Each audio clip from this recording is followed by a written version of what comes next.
Hello everyone, my name is Austin. Welcome back to the only series on my channel, the Reddit series, because I'm a Reddit YouTuber. Today we're going to be revisiting the r/EntitledParents subreddit because I like it, everyone likes it. You know, let's just jump into the stories. Oh, and subscriber update, I've now gone down a subscriber, so I'm glad I'm going up in this world.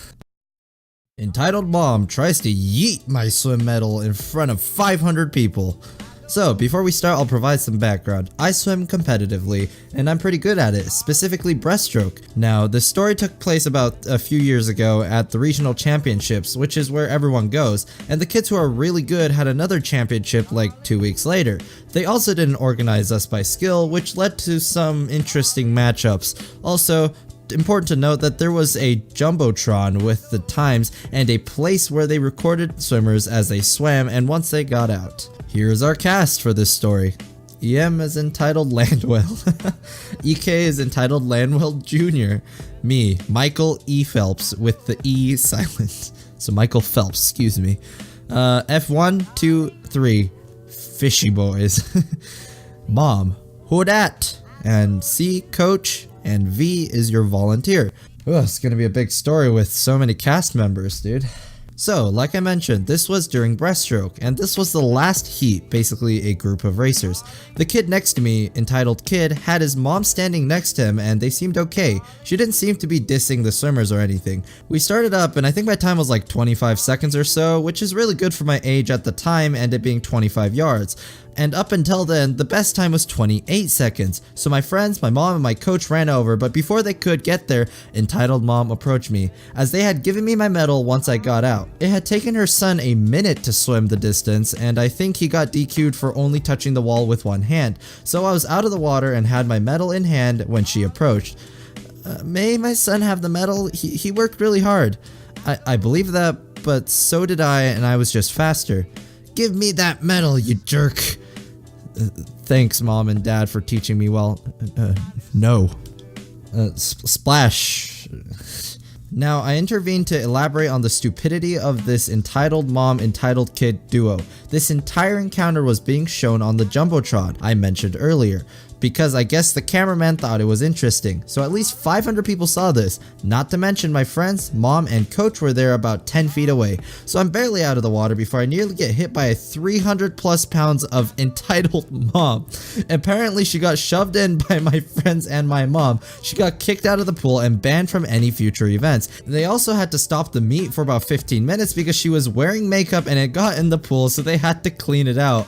I still do swimming and am now one of the best breaststrokers in the state. Okay, so I particularly like this story because I'm also a competitive swimmer, so a lot of this stuff rings really well with me, and my favorite stroke is breaststroke. However, there is a difference. I'm not one of the best in my state, you know. So congratulations to OP for being, you know, a really good swimmer, and hopefully I can one day go what his level is. But as well as to the story, I really don't understand how someone can be so just disconnected with sports culture. It's common practice to congratulate everyone, but it's not common practice to reward everyone. I guess it's just saying you don't really deserve something if you didn't meet the requirements, you know what I mean? Like, especially if someone else also hit that requirement. So being a good sport is always important, guys, so use this story as an example because it's a good lesson to learn if you haven't learned it yet. Elementary school entitled Epidemic. Long, mobile, yada yada, thanks. Driving my second grader, 7-year-old, to school every day gives me a sense of impending doom. Each morning is guaranteed to have at least one entitled parent doing something obnoxious and inconvenient to all the other parents, all because they're running late. This morning's encounter comes with a little bit of justice. I'll give you a bit of backstory first. The greatest offender during drop-off is the woman I call Lexus Mom, or LM. LM is notorious for jumping the drop-off line in red zones and nearly plowing down children as she speeds through the crosswalk. Yesterday, Lexus Mom couldn't wait for the drop-off line to move. It was 10 minutes to 8 and she needed to leave. Now, she pulls out of the line and speeds through the parking lot while the principal waves his arms and yells at her. She gives him a little wave and continues on her reckless way. A new bit of information came to light at this time. My daughter's school has a safety patrol that tells kids not to run, stay off bikes, etc. They're also supposed to write down the license plate numbers of parents who break the rules. They made sure to write down her license plate yesterday morning. This morning, running a little late myself, we parked, did the usual wrangling, and started walking. Reached the crosswalk to see a gathering of people. Lex's mom opted to park her hideous gold Lexus in the red and halfway across the main crosswalk. The safety patrol were there with some parents and teachers, comparing the license plate and radioing the principal. Cue the convenient cop. Whether he was called or just happened to be there, I really don't know. I walked as slowly as I could back to my car. Didn't care if I was running late. I had to hear everything. I wasn't the only spectator to dawdle to my car. Lex's mom sashayed back to her car, high heels clicking. She was blathering into her Bluetooth when she realized the cop was writing her a ticket. I was only gone a minute. I'm running late and there's no other parking. This school definitely doesn't have a parking problem. There's plenty, and I wish I could have heard what the cop said besides calling her ma'am. From inside my car, I could see her still next to her Lexus, flailing her arms and yelling at the cop. He calmly handed her the ticket. She sat in her car, presumably still on her Bluetooth, yelling into the abyss. By this time I had to leave. I had already lollygagged as much as possible. I kind of hope she parks in the red again. And I mean, not all of us do and don't at the same time, safety of children, but also I want to see her get berated as she sashays to her car, yelling into the abyss of her Bluetooth microphone. I love this guy's vocabulary, whoever this OP is. I mean, really well done, really well written story. It really helps, paint the story if you have these really eccentric verbs, adjectives, what else, and it's awesome. So keep on doing what you do. I really like it. Entitled kid wants the hoodie I was wearing. Entitled mom expects me to give it to her because they're customers. So, to start the story off, I work at my school's bookstore. We usually get apparel and merchandise every day, but now that school is winding down, we may get new stuff in every other day, which is fine for me as I'm in charge of apparel.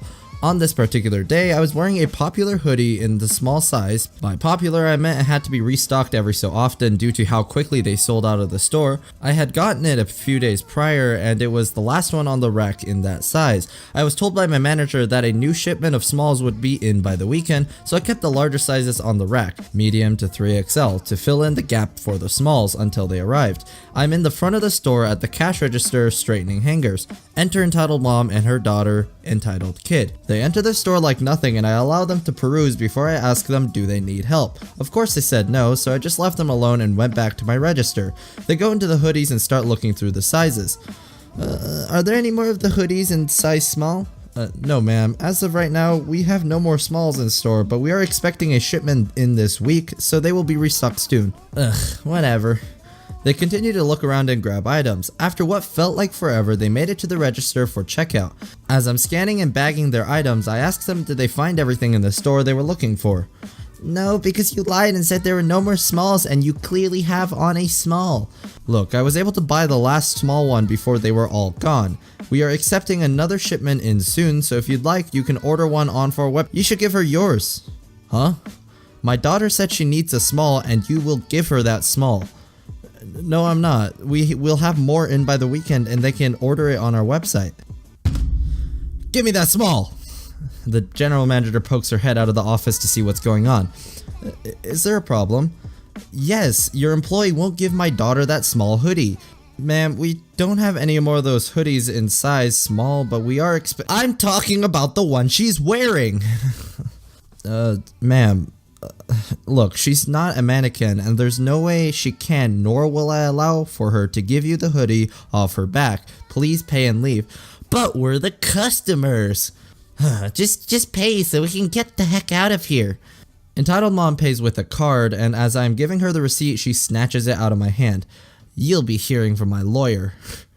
When they left, I told my manager the whole story from when they walked in to before she intervened. She let me take an early lunch after that.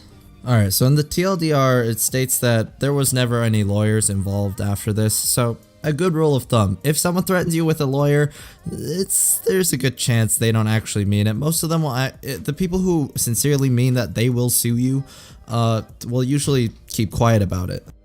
Unfortunately, that's all the time I have for today, guys. If you guys enjoyed the episode, make sure to leave a like down below and subscribe if you want to see future episodes like this. And I'm aware that I haven't posted for a good few days, and these last couple of uploads have been kind of spaced out. That's because I've just been a little less motivated, not because I got bored of YouTube or anything. It's because I have finals and other things that I have to worry about now, so things get a little bit more hectic, and I find less and less brain power and willpower to create YouTube videos. But rest assured, I'm not stopping anytime soon. I just need a little bit of time to catch up with my life, and hopefully they get back on track and sometime soon. I don't even know. Anyways, all that aside, I will see you guys in the next episode. Hope you guys stick around for a bit.